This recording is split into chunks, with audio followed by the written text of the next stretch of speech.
पाकिस्तान में हुई तबाही इतनी बड़ी है कि रोज नए नए खुलासे हो रहे हैं, नई नई जानकारियां आ रही हैं।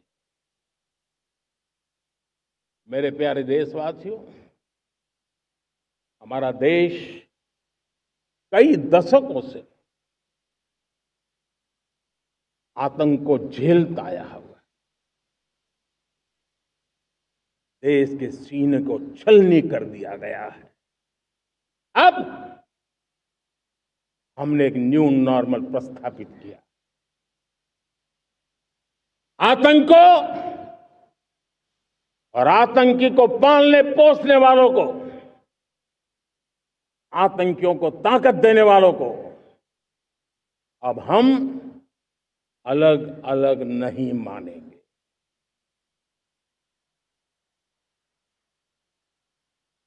वो मानवता के समान दुश्मन है, उनके बीच कोई फर्क नहीं है। अब भारत ने तय कर लिया है कि न्यूक्लियर की धमकियों को अब हम सहने वाले नहीं हैं। न्यूक्लियर ब्लैकमेल लंबे अरसे से चलाया, अब वो ब्लैकमेल नहीं सहा जाएगा।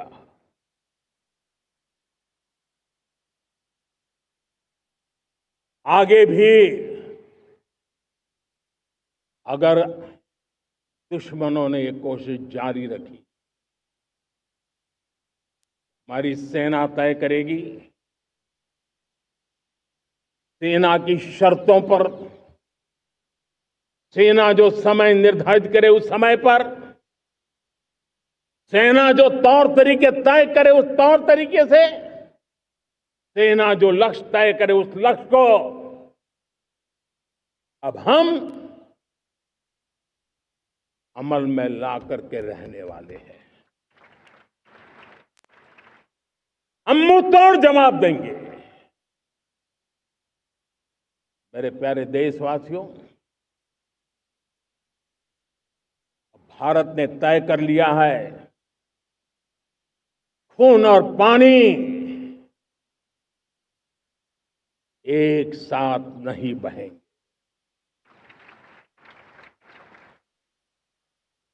अब देशवासियों को भली भांति पता चला है कि सिंधु का समझौता कितना अन्यायपूर्ण है, कितना एक तरफा है। भारत से निकलती नदियों का पानी दुश्मनों के खेत को सींच रहा है और मेरे देश के किसान, मेरे देश की धरती पानी के बिना प्यासी है।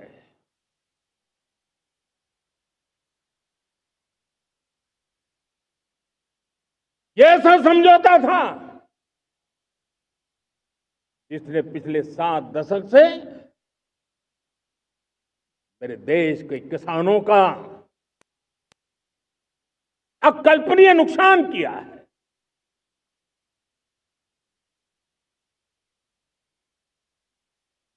अब हिंदुस्तान के हक का जो पानी है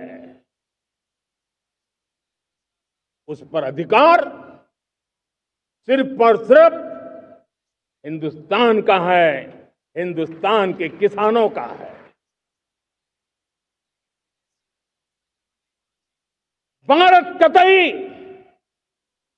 सिंधु समझौते को, उस स्वरूप को दशकों तक सहा है, उस स्वरूप को आगे नहीं सहा जाएगा।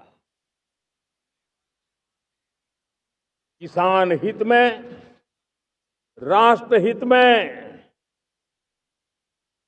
ये समझौता हमें मंजूर नहीं है।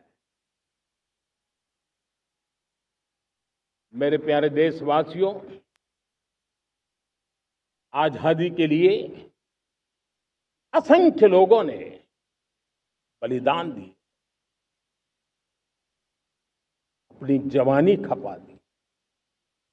जेलों में जिंदगी गुजारी है, फांसी के तक